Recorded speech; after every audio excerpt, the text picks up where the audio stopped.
captain of the Northeastern, who, by the way, suffered a heart attack at sea earlier this month. The Bering Sea is merciless, but it turns out that the true danger of Deadliest Catch was never the ocean at all. For years, we watched in awe as fishermen stared death in the face. What? Yeah, Roger. They were heading up here. Riding out 40-foot swells and hauling in fortunes with frozen hands and fractured bones. But beyond the storms and cameras, something far more devastating was quietly pulling them under. One disappeared after a high-speed police chase. Another was found lifeless in a hotel room. And one crew member's past was so haunting, the network scrubbed him from existence. They risked everything at sea, but it was what waited on land that finally consumed them. This is the side of Deadliest Catch they never showed you. The storm beneath the surface.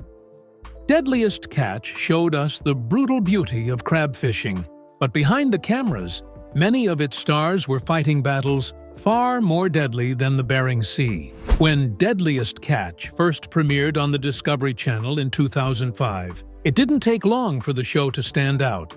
Viewers were immediately drawn to the raw footage, the bone-chilling weather, and the rugged, no-nonsense personalities of the Alaskan crab fishermen who risked their lives for one of the world's most dangerous jobs. Over the years, the series became more than just another reality TV show. It became a television phenomenon. By the time Season 3 aired in 2007, the show had pulled in a combined audience of over 49 million viewers. Discovery Channel found a goldmine in the icy waters of the Bering Sea, and Deadliest Catch quickly became one of its highest-rated programs. The show's unique blend of real-life risk, emotional storytelling, and unpredictable danger kept audiences hooked season after season. Viewers weren't just tuning in for the crabbing. They were coming back to follow the personal journeys of captains and crew members whose lives often felt as turbulent as the waters they sailed. Despite the show's reputation for being raw and unscripted, not everything was as authentic as it seemed. Over the years, several reports and interviews revealed that producers occasionally edited footage to heighten the drama. For example, there were instances where storm sequences were stitched together from multiple trips, creating the illusion of a single, deadly weather event that never actually occurred. It made for great television, but some fans and crew members criticized the practice for misrepresenting the actual conditions and the reality of the job. Behind the scenes, there were other, more serious issues. The production wasn't just facing creative challenges, it was dealing with real-world legal problems and internal conflict. Several cast and crew members became involved in legal issues, raising concerns about the high-pressure environment and lack of long-term support once filming ended. One of the most public controversies involved the Hillstrand brothers, whose spin-off show Hillstranded was suddenly canceled in 2010.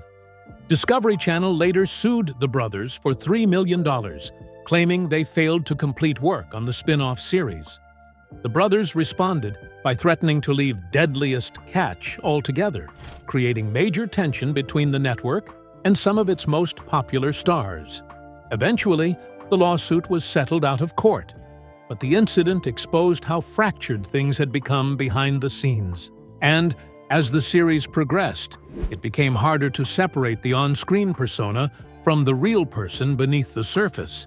The intense filming schedule, the dangers of the job, and the sudden exposure to national fame took a mental and emotional toll on many cast members. Some of them were never prepared for the attention. Others were already struggling with personal demons before the cameras even started rolling.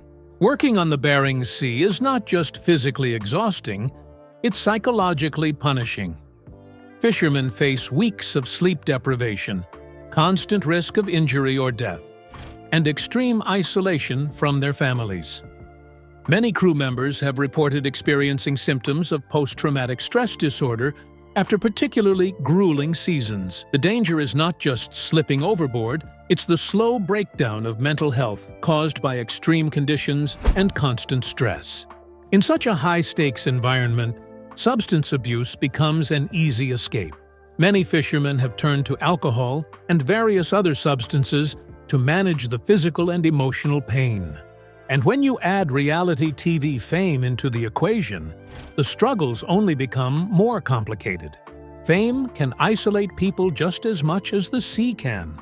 And so, some cast members found themselves living double lives, where they were celebrated on television while suffering silently when the cameras stopped rolling. Some captains were known to self-medicate just to make it through a season.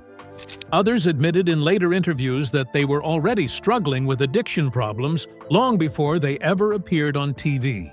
But the culture of toughness and silence made it difficult for anyone to ask for help, even when they desperately needed it. Unlike traditional celebrities, the men and women on Deadliest Catch weren't coached by publicists or media teams.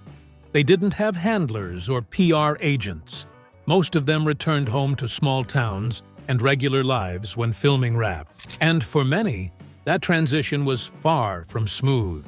Without support systems or proper mental health care, some fell deeper into addiction. Others became entangled in legal trouble. And a few simply couldn't outrun the trauma they had carried for years. One of the most heartbreaking realities of Deadliest Catch is how many of its stars were not able to leave the show behind unscathed. Viewers saw the injuries, the rough weather, and the tension between captains and crew. But what they didn't always see were the nights filled with drinking, the quiet panic attacks, or the aftermath of tragic accidents that would never make it into an episode. The show tried, at times, to highlight some of these issues. In later seasons, there were episodes that addressed addiction or touched on the emotional challenges of the job. But the format of reality TV often limited how deeply those topics could be explored. And by the time fans learned about a cast member's death or arrest, the damage had already been done. But the tragedies didn't stop at addiction or mental health. Over the years, several cast members passed away, some suddenly, some under mysterious or painful circumstances. In nearly every case, the reaction from fans was shock and sadness. But for those who had worked alongside these men, the losses were personal, and they were often the result of years of accumulated damage that no amount of fame could heal. And unfortunately, one of the most beloved and heartbreaking figures in the show's history was met with this tragic reality: Phil Harris. Phil wasn't just a captain. He was the soul of the vessel and the anchor of the series. But even the strongest among them can be taken down by something they never saw coming. When audiences think of Deadliest Catch, Captain Phil Harris is one of the first names that comes to mind. With his gruff voice, quick wit, and unwavering dedication to his crew and sons, Phil wasn't just another fisherman. He was a natural storyteller, a father figure, and for many fans, the beating heart of the entire series. As captain of the Cornelia Marie, Phil brought more than just experience to the job. He brought charisma, emotion, and a deep connection with viewers. He didn't hide his flaws. He indulged in unhealthy habits, had a sharp temper, and lived life on the edge. But that made him even more relatable. He was just all about doing the work, leading his crew through some of the most dangerous conditions imaginable. Phil's role on the show wasn't about playing a character. It was about showing up every day, leading with grit, and raising two sons, Josh and Jake, who followed him into the same brutal line of work. The dynamic between the three of them was raw, real, and deeply human. And when tensions flared, as they often did, it only made the bond more powerful. But in Season 6, everything changed. While offloading crab in St. Paul Island, Alaska, Phil suffered a massive stroke. He was rushed to the hospital, and for a brief moment, it seemed like he might pull through. Cameras were rolling during the ordeal, and although the production team gave the family space, The unfolding crisis was later aired in what became one of the most emotional arcs in reality TV history. Phil passed away on February 9, 2010, at the age of 53. But his death didn't just shake the Cornelia Marie, it devastated fans around the world. Viewers who had watched him fight storms, raise his kids, and survive countless close calls suddenly had to confront the loss of someone they felt they knew. It wasn't just a tragic ending, it was a reminder that even the toughest men in the Bering Sea were not invincible. The decision to air Phil's final days sparked some controversy, but for many, it served as a tribute to a man who had never hidden from the cameras in the first place. His story, from start to finish, was one of strength and vulnerability. And even after his death, Phil's legacy continued through his sons. Josh and Jake Harris both returned to the Cornelia Marie in the years that followed, determined to carry on what their father started.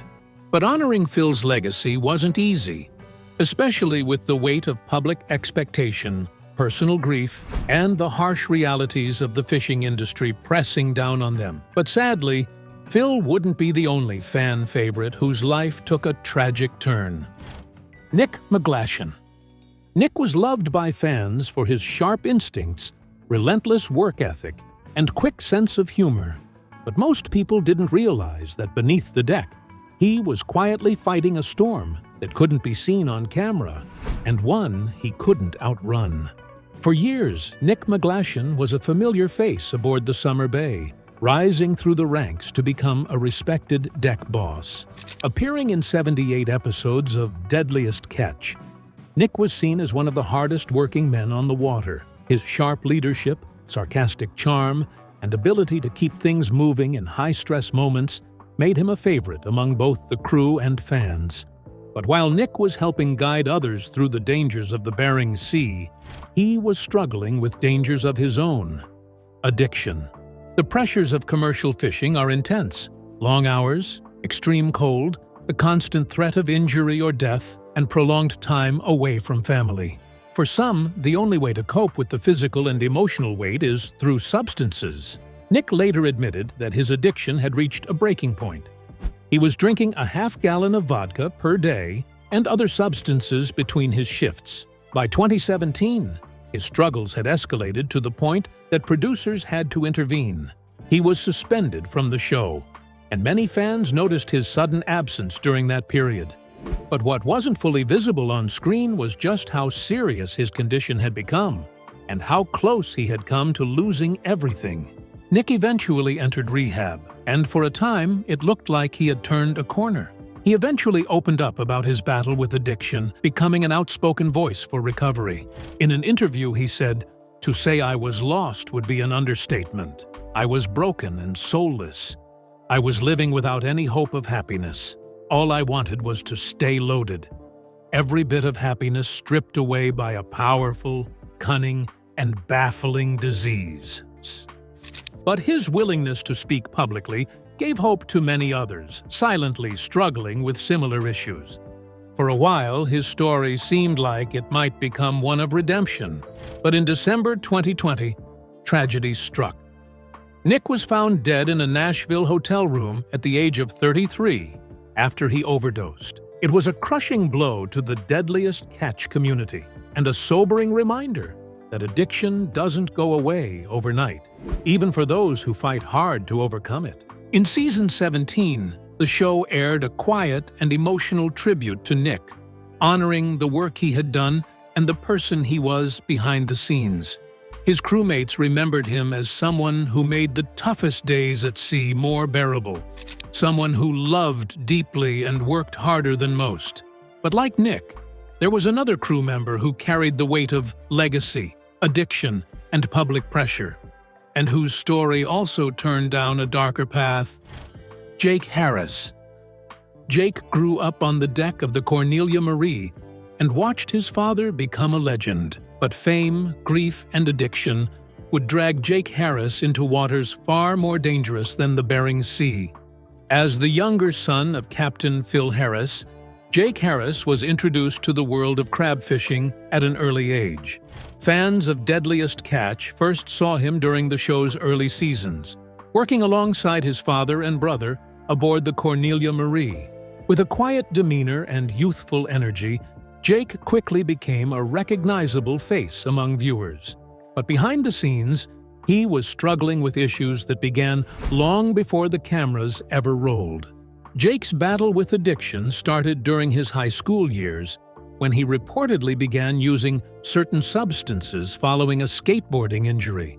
While he managed to keep working on the boat, his substance use gradually increased. And when his father, Phil, suffered a fatal stroke during filming in 2010, Jake's life began to spiral. Phil's death hit Jake hard. The loss wasn't just personal, it was public and shared with millions of viewers. For someone already battling addiction, that kind of trauma became a tipping point. Jake's emotional state worsened, and his substance use intensified in the months and years that followed. The first serious legal trouble came in 2010, the same year his father passed away, when Jake was arrested for driving under the influence and hit and run, a troubling sign that his grief had begun to affect his judgment and stability. He would later admit in interviews that he was lost during that period, unable to cope with the pressure, the fame, or the hole left by his father's absence. Sadly, things only got worse from there. In 2017, Jake was arrested again, this time for stealing a car and possessing illicit substances. Police described his behavior as erratic and unstable, and the charges painted a grim picture of a young man unraveling, caught in a cycle of addiction and self-destruction. Unfortunately, in 2019, Jake's problems reached a breaking point. He was involved in a police chase in Washington state, which ended with his arrest on charges of illicit substance possession and driving under the influence. This time, he wasn't just given a warning or short sentence. He was sentenced to 18 months in prison. It was a harsh, but possibly necessary turning point. Since then, reports have indicated that Jake has made significant efforts to turn his life around. After serving his time, he reportedly entered treatment and has remained sober, choosing to step away from the public spotlight and live a more private, quiet life. While he hasn't returned to Deadliest Catch, his absence speaks volumes. Sometimes the bravest thing a person can do is walk away and start over. And while Jake stepped away from the spotlight, his older brother made the opposite choice, leaning in deeper, for better or worse. Josh Harris. Josh stepped up to carry on his father's legacy and became one of the show's most recognizable captains. But a disturbing truth from the past would ultimately bring everything to a halt. As the older son of Phil Harris, Josh Harris grew up in the shadow of the Cornelia Marie. After Phil's death in 2010, many fans saw Josh as the natural heir to the captain's chair and someone who could keep the boat running and the legacy alive. Over the years, he worked his way up from deckhand to co-captain and eventually became a central figure in the Deadliest Catch storyline. Josh wasn't known for being the toughest guy on deck or the most seasoned fisherman, but what made him relatable was his effort. Viewers saw a young man trying to fill impossibly big shoes, learning the trade while coping with the loss of his father. His journey was messy, at times uncertain, but it felt authentic. He leaned into the spotlight, returned for multiple seasons, and even appeared in spin-off series like Deadliest Catch Bloodline. But in 2022, that image was shattered. An investigation revealed that Josh Harris had been convicted in 1999 of inappropriate behavior. The case, which had taken place when he was 16 years old, resulted in a conviction for the crime. He reportedly served 9 months in juvenile detention and was placed under community supervision after his release. For years, this part of Josh's history remained largely unknown to the public. But when the court documents resurfaced, the reaction was swift and intense. Fans who had followed Josh for over a decade were stunned. Many expressed disbelief, anger, and a sense of betrayal, especially given the trust and emotional connection they had built with him over the years on screen. Discovery Channel immediately cut all ties with Josh. He was removed from all future episodes, and production on a spin-off series involving him was cancelled. The network also made it clear that they were unaware of the full extent of his criminal history when hiring him. As of 2022, Josh has not returned to television, and Discovery has kept a firm stance on the matter. The fallout was significant, especially because it raised broader questions about background checks, accountability, and the responsibility networks have when elevating real people into public roles. For many longtime viewers, the incident tarnished not just Josh's image, but a key chapter in the show's history. Josh had once been positioned as a symbol of resilience, a son carrying on his father's name through storms and setbacks. But that narrative came to an end once the truth came to light. But Josh wasn't the only cast member whose off-screen life raised eyebrows and alarm bells. Elliot Nice. When Elliot Nice first appeared on Deadliest Catch as the captain of the saga, he stood out immediately. He was one of the youngest captains on the show, and while his aggressive leadership style rubbed some crew members the wrong way, it also made him a compelling figure to watch. Elliot wasn't shy. He spoke his mind, took risks, and often clashed with both his crew and other captains. For a while, that attitude made for good television. Unfortunately, behind the scenes, things weren't as controlled as they looked. As the seasons went on, Elliot's erratic behavior and unpredictable decision-making became harder to ignore. Fans noticed his absence in later episodes, and speculation grew about what was really going on. Eventually, the truth came out. Elliot was battling a serious substance addiction. In 2015, he voluntarily entered rehab, stepping away from the show and the fishing world altogether. At the time, he acknowledged that his addiction had taken over his life and that he needed help. For a while, it seemed like he was on a better path. By 2017, Elliot publicly celebrated 90 days of sobriety, and fans hoped it was a sign of a full recovery. But the peace didn't last. In 2019, Elliot Nice was arrested on illicit substance trafficking charges after being found in possession of certain substances and over $80,000 in cash. According to court records, the arrest wasn't a simple possession case. It involved evidence of large-scale distribution and deep ties to the trade.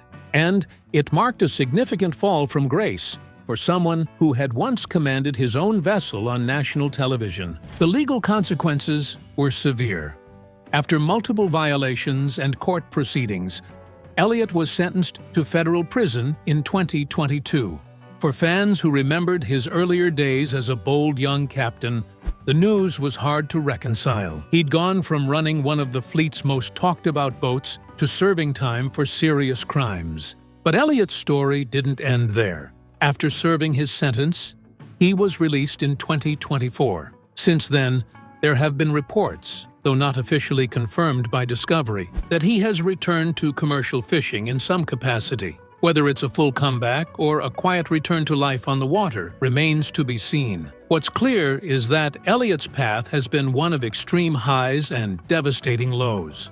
Unsurprisingly, Elliot's wasn't the only sudden exit from the show, and the next one came not from controversy, but from something no one saw coming. Tony Lara. When the Cornelia Marie needed stability, Tony Lara stepped in without hesitation. But just as fans were starting to know him, everything stopped without warning. When Captain Phil Harris passed away in 2010, the Cornelia Marie faced an uncertain future. It wasn't just about who would take the helm. It was also about who could step into that space during an emotional and chaotic time. That person turned out to be Tony Lara, a longtime friend of Phil's and a seasoned crab fisherman with decades of experience. Tony had already retired from fishing before stepping in, but his history with the Cornelia Marie ran deep. He had worked as a deckhand and engineer on the vessel in the 1990s and understood both the boat and its people.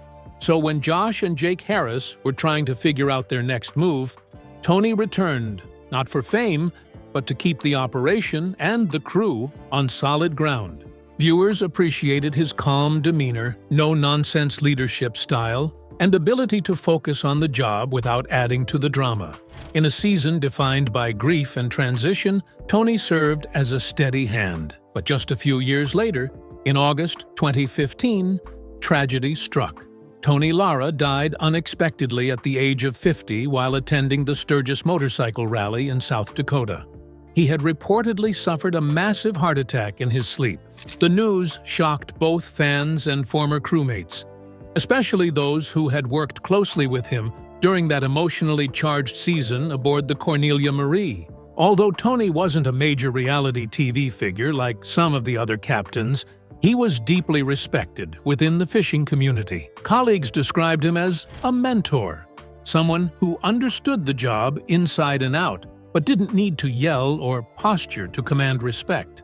His presence on Deadliest Catch may have been brief, but it came at a time when the boat and the story needed someone dependable. After his passing, the show quietly acknowledged his death, and his friends in the industry paid tribute to a man who had given decades of his life to one of the most grueling professions in the world. But unlike Tony, one former captain was not remembered for calm leadership, but for a much more turbulent legacy: Blake Painter. For those who watched seasons 2 and 3 of Deadliest Catch, Captain Blake Painter was a familiar face. He was young, ambitious, and determined to prove himself among veteran captains. As the leader of the Maverick, he stood out not just for his age, but for his confidence. At just 27, he was one of the youngest captains on the show at the time, and fans noticed the pressure that came with that title. However, his time on the series was short-lived. After season 3, Blake quietly stepped away from the spotlight.